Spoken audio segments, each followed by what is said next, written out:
ओम शांति। आज की मुरली 6 तारीख की है।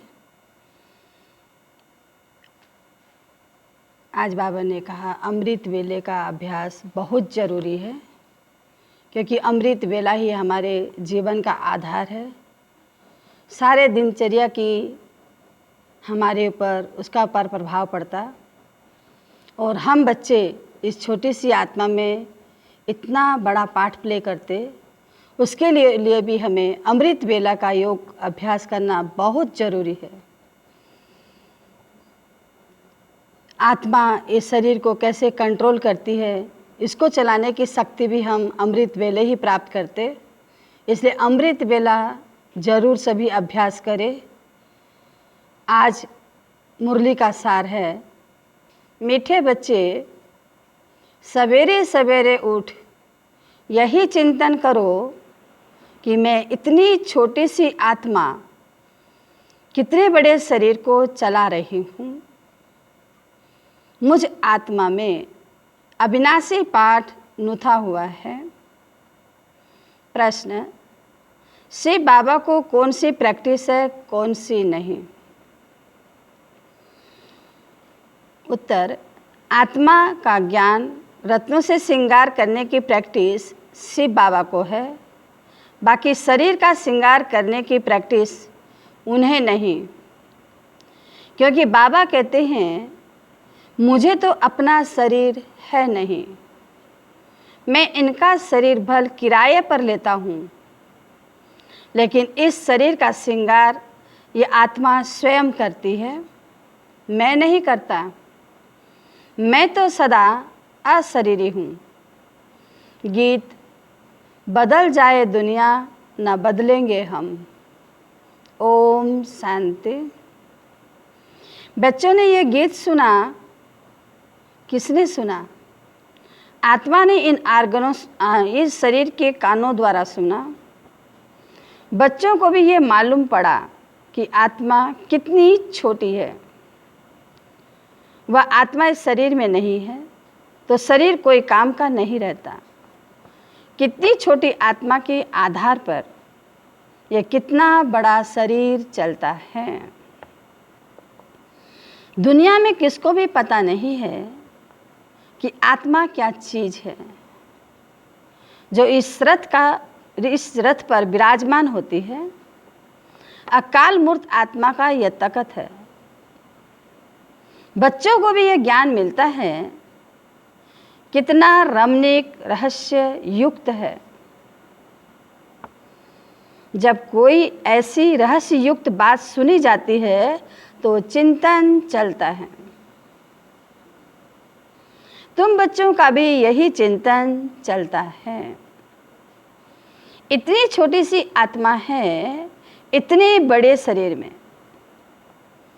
आत्मा में 84 जन्मों का पाठ नुथा हुआ है। शरीर तो विनाशी हो जाता है, बाकी आत्मा रहती है। ये बड़ी विचार की बातें हैं। सवेरे सवेरे उठकर यह ख्याल करना चाहिए, बच्चों को स्मृति आई है आत्मा कितनी छोटी है। उनको अविनाशी पाठ मिला हुआ है, मैं आत्मा कितना वंडरफुल हूँ। यह नया ज्ञान है जो दुनिया में किसको भी नहीं है। बाप ही आकर बतलाते हैं, जो सिमरन करना होता है, हम कितनी छोटी सी आत्मा कैसे पाठ बजाते हैं। शरीर 5 तत्वों का बनता है, बाबा को थोड़े ही मालूम पड़ता है। शिव बाबा की आत्मा कैसे आती जाती है, ऐसे भी नहीं, सदैव इसमें रहती है। तो यही चिंतन करना है। तुम बच्चों को बाप ऐसा ज्ञान देते हैं जो कभी कोई को मिल ना सके। तुम जानते हो बरोबर यह ज्ञान इनकी आत्मा में नहीं था, और सत्संगों में ऐसी ऐसी बातों पर कोई का ख्याल नहीं रहता। आत्मा और परमात्मा का रिंचक भी ज्ञान नहीं है। कोई भी साधु सन्यासी आदि ये थोड़ी समझते हैं कि हम आत्मा शरीर द्वारा इनको मंत्र देती हैं। आत्मा शरीर द्वारा शास्त्र पढ़ती है, एक भी मनुष्य मात्र नहीं, आत्म अभिमानी नहीं है। आत्मा का ज्ञान कोई को है नहीं, तो फिर बाप का ज्ञान कैसे होगा? तुम बच्चे जानते हो, हम आत्माओं का बाप कहते हैं। मीठे मीठे बच्चों, तुम कितना समझदार बन रहे हो। ऐसा कोई मनुष्य नहीं जो समझे कि इस शरीर में जो आत्मा है उनको परम पिता परमात्मा बैठ पढ़ाते हैं। कितनी समझने की बातें हैं, परंतु फिर भी धंधे आदि में जाने से भूल जाते हैं। पहले तो बाप आत्मा का ज्ञान देते हैं जो कोई भी मनुष्य मात्र को नहीं है। गायन भी है ना, आत्मा परमात्मा अलग रहे बहुकाल, सुंदर मेला कर दिया जब सतगुरु मिला दलाल। हिसाब है ना। तुम बच्चे जानते हो, आत्मा ही बोलती है शरीर द्वारा। आत्मा ही शरीर द्वारा अच्छे व बुरे काम करती है। बाप आकर आत्माओं को कितना गुलगुल बनाते हैं। पहले पहले तो बाप कहते हैं, सवेरे सवेरे उठकर यही प्रैक्टिस व ख्याल करो कि आत्मा क्या है, जो इस शरीर द्वारा सुनती है। आत्मा का बाप परमपिता परमात्मा है, जिसको पतित पावन ज्ञान का सागर कहते हैं। फिर कोई मनुष्य को सुख का सागर, शांति का सागर कैसे कह सकते हैं? क्या लक्ष्मी नारायण को कहेंगे सदैव पवित्रता का सागर?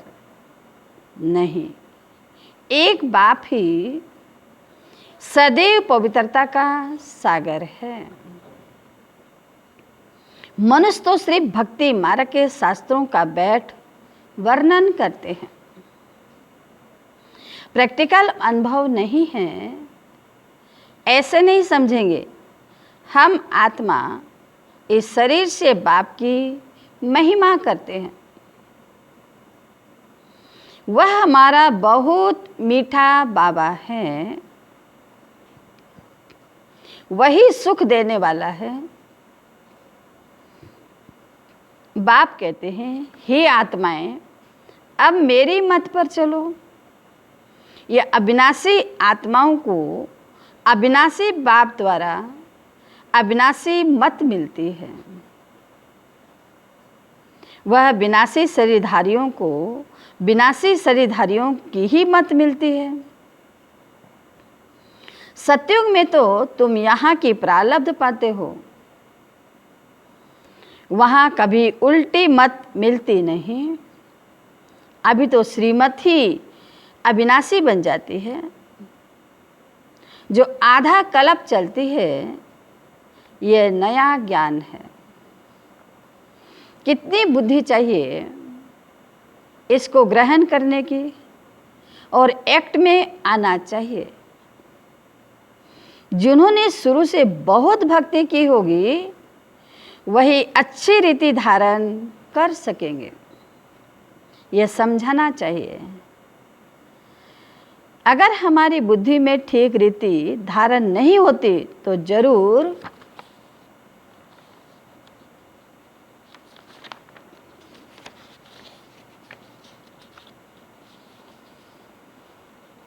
हमने भक्ति नहीं की है। बाप कहते हैं कुछ भी नहीं समझते हो तो बाप से पूछो, क्योंकि बाप है अविनाशी सर्जन। उनको सुप्रीम सोल भी कहा जाता है। आत्मा पवित्र बनती है तो उनकी महिमा होती है। आत्मा की महिमा है तो शरीर की भी महिमा होती है। आत्मा तमो प्रधान है तो शरीर की महिमा नहीं। इस समय तुम बच्चों को बहुत गुह्य बुद्धि मिलती है, आत्मा को ही मिलती है। आत्मा को कितना मीठा बनना चाहिए। सबको सुख देना है। बाबा कितना मीठा है। आत्माओं को भी बहुत मीठा बनाते हैं। आत्मा कोई भी अकर्तव्य कार्य न करे, यह प्रैक्टिस करनी चाहिए। चेक करना है कि मेरे से कोई अकर्तव्य तो नहीं होता है। शिव बाबा कभी अकर्तव्य कार्य करेंगे नहीं। वह आते ही हैं उत्तम ते उत्तम कल्याणकारी कार्य करने। सबको सद्गति देते हैं। तो जो बाप का कर्तव्य है, बच्चों को भी ऐसा करना चाहिए। यह भी समझाया है। जिसने शुरू से लेकर बहुत भक्ति की है, उनकी बहुत बुद्धि में ही यह ज्ञान ठहरेगा। अभी भी देवताओं के ढेर भगत हैं। अपना सिर देने के लिए भी तैयार रहते हैं। बहुत करने वालों के पिछाड़ी कम भक्ति करने वाले लटकते रहते हैं। उनकी महिमा गाते हैं। उनका तो स्थूल में सब देखने में आता है। यहाँ तुम हो गुप्त। तुम्हारी बुद्धि में सृष्टि के आदि मध्य अंत का सारा ज्ञान है। यह भी बच्चों को मालूम है। बाबा हमको पढ़ाने आए हैं। अब फिर हम घर जाएंगे जहाँ सब आत्माएं आती हैं। वह हमारा घर है। वहाँ शरीर ही नहीं तो आवाज कैसे हो। आत्मा के बिना शरीर जड़ बन जाता है। मनुष्यों का शरीर में कितना मोह रहता है। बरस बरस या हुसैन मचाते रहते हैं। आत्मा शरीर से निकल गई तो बाकी 5 तत्व, उन पर भी कितना लव रहता है। स्त्री पति की चिता पर चढ़ने के लिए तैयार हो जाते हैं। कितना मोह दुनिया में। बाबा ने उसके ऊपर बंदर का मिसाल देते हैं। एक दूसरे से लटक पड़ते हैं। बाबा कहते हैं इसलिए मोह क्या कर देता है इंसान को, अच्छे कर्मों से वंचित कर देता है। अर्थात बाबा कहते हैं सब विकारों की उत्पत्ति है मोह।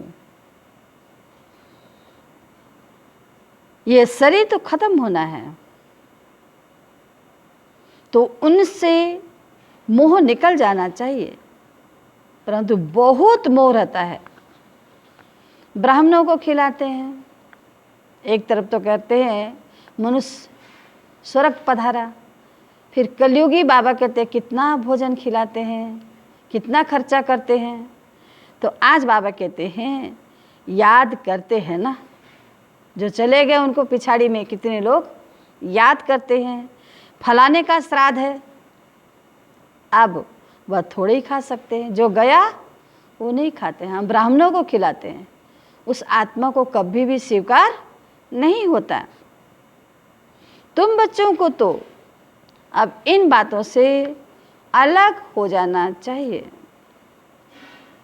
ड्रामा में हर एक अपना पाठ बजाते हैं। इस समय तुमको ज्ञान है, हमको नष्टो मोहा बनना है। मोहजीत राजा की भी कहानी है ना, और कोई मोह जीत राजा होता नहीं। एक ही राजा की कहानी सुनाते हैं। राजा जनक कितना कारोबार संभालता था, सारा कारोबार संभालते भी नष्टो मोहा। यह तो कथाएं बहुत बनाई है ना। वहां अकाले मृत्यु होती नहीं, तो पूछने की भी बात नहीं रहती। इस समय तुमको मोहजीत बनाते हैं। स्वर्ग में मोहजीत राजाएं थे, यथा राजा रानी तथा प्रजा। ऐसे है ना, वह है ही नष्टो मोहा की कहानी। रावण राज में मोह होता है, वहां तो विकार होता ही नहीं। रावण राज ही नहीं, रावण की राजाई चली जाती है। राम राज में क्या होता है, कुछ भी पता नहीं। सिवाय बाप के और कोई ये बातें बता न सके।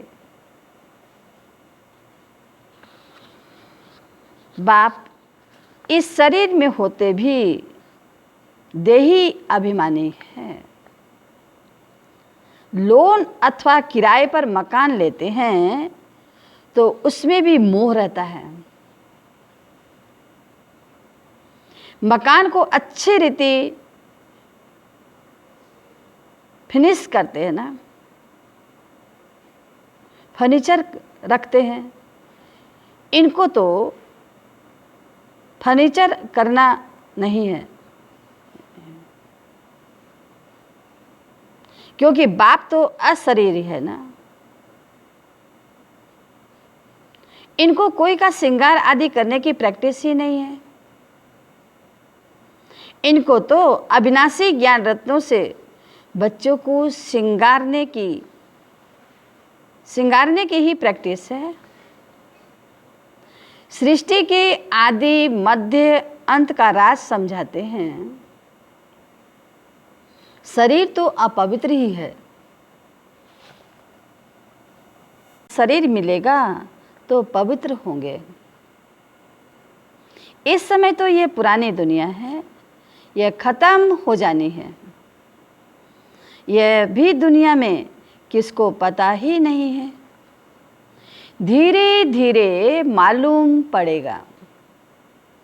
नई दुनिया की स्थापना और पुरानी दुनिया का विनाश, ये तो बाप का ही काम है। बाप ही आकर ब्रह्मा द्वारा प्रजा रच नई दुनिया की स्थापना कर रहे हैं। तुम नई दुनिया में हो नहीं। नई दुनिया स्थापन होती है तो ब्राह्मणों की चोटी भी ऊंच है।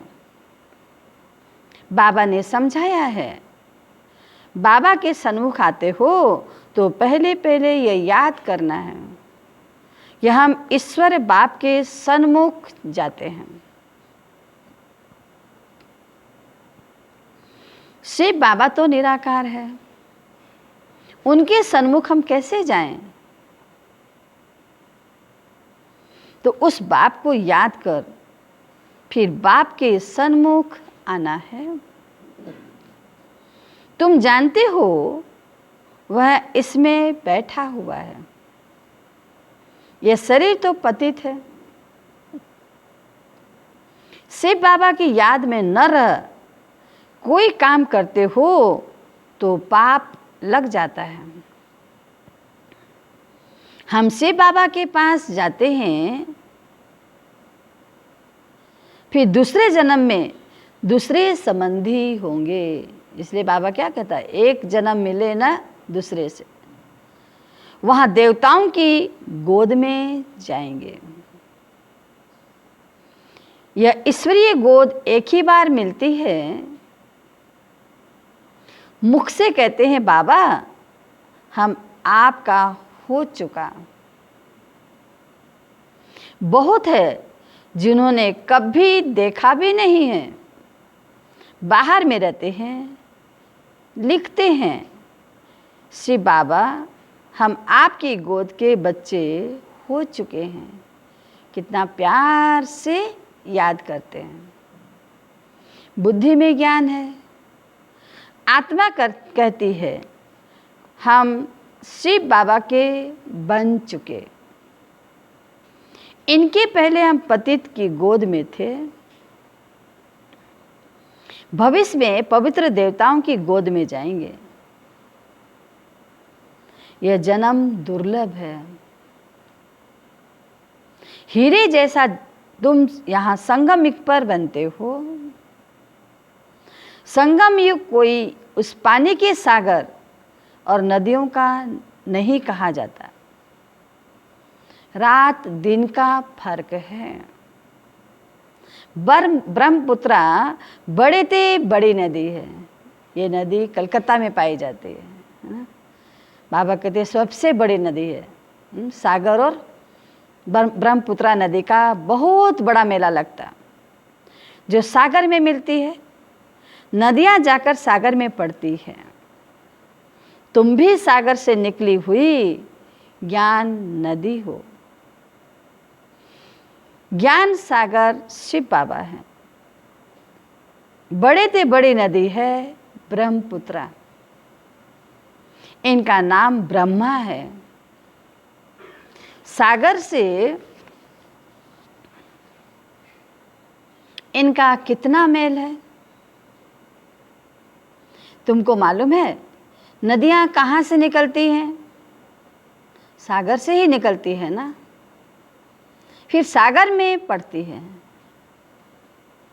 सागर से मीठा पानी खींचते हैं। सागर के बच्चे फिर सागर में जाकर मिलते हैं। जहाँ से आए वहाँ फिर जाना है। तुम भी ज्ञान सागर से निकली हो, फिर सब वहाँ चली जाएंगी। जहाँ वह रहते हैं वहाँ तुम आत्माएं भी रहती हो। ज्ञान सागर आकर तुमको पवित्र मीठा बनाते हैं। आत्मा जो खारी बन गई है उनको मीठा बनाते हैं। 5 विकारों रूपी छीछी नमकीन तुमसे निकल जाती है तो तुम तमो प्रधान से सतो प्रधान बन जाते हो। बाप पुरुषार्थ बहुत कराते हैं। तुम कितने सतो प्रधान थे, स्वर्ग में रहते थे। तुम बिल्कुल छी बन गए हो। रावण ने तुमको क्या बनाया है? भारत में ही गाया जाता है, हीरे जैसा जन्म अमोलक। बाबा कहते रहते हैं तुम कोड़ियों पिछाड़ी क्यों हैरान होते हो? कोड़ियां भी जास्ती थोड़ी चाहिए। गरीब झट समझ जाते हैं। साहूकार तो कहते हैं अभी हमारे लिए यहाँ ही स्वर्ग है। तुम जानते हो जो भी मनुष्य मात्र हैं सबका इस समय कोड़ी जैसा जन्म है। हम भी ऐसे थे। अभी बाबा हमको क्या बनाते हैं?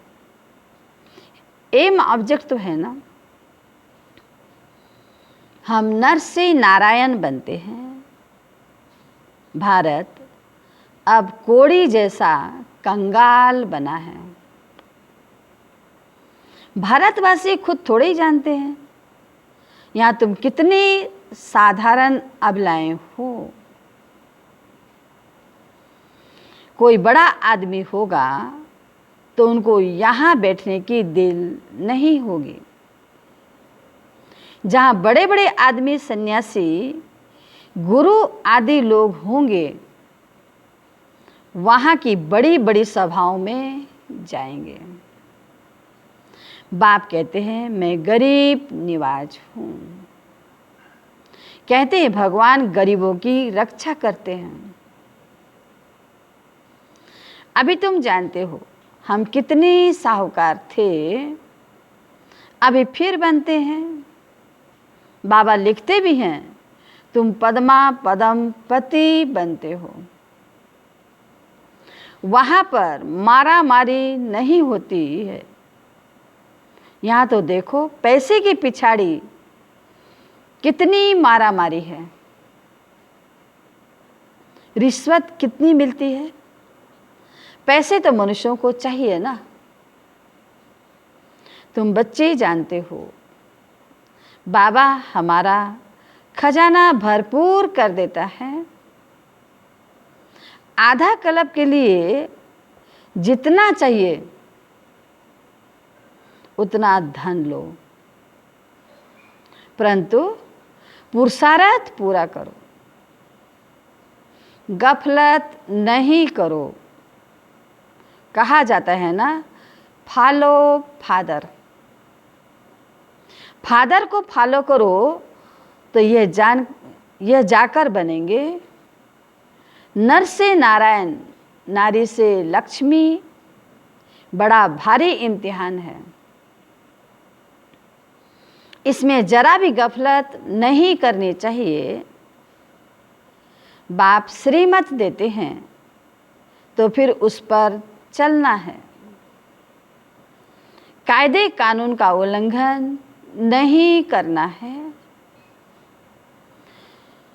श्रीमत से ही तुम श्री बनते हो।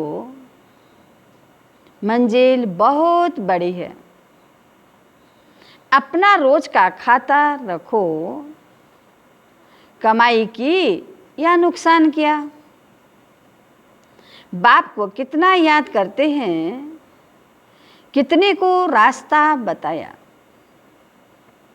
अंधों की लाठी तुम हो ना। तुमको ज्ञान का तीसरा नेत्र मिलता है।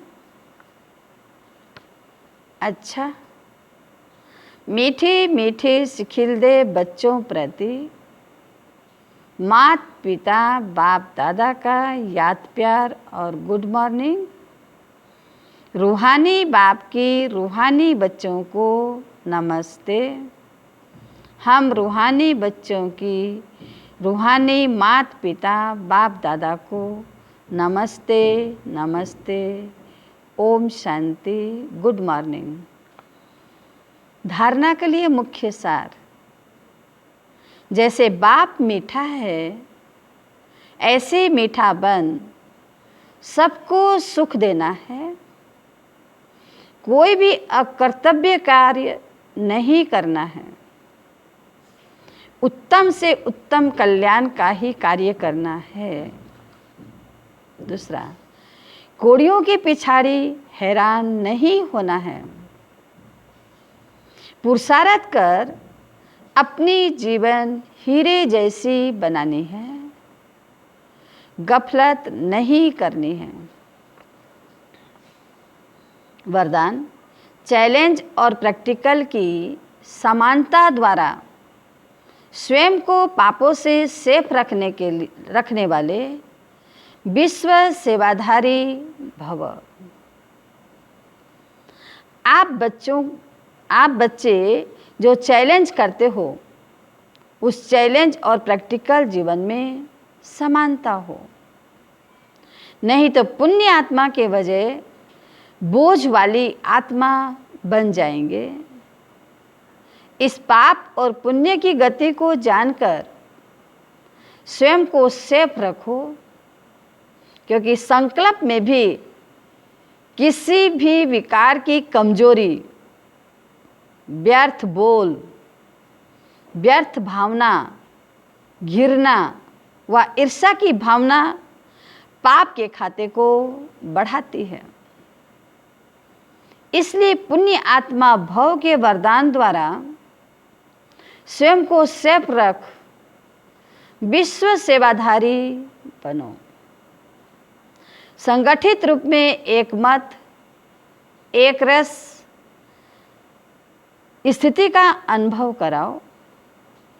स्लोगन: पवित्रता की समा चारों ओर जलाओ तो बाप को सहज देख सकेंगे। ओम शांति।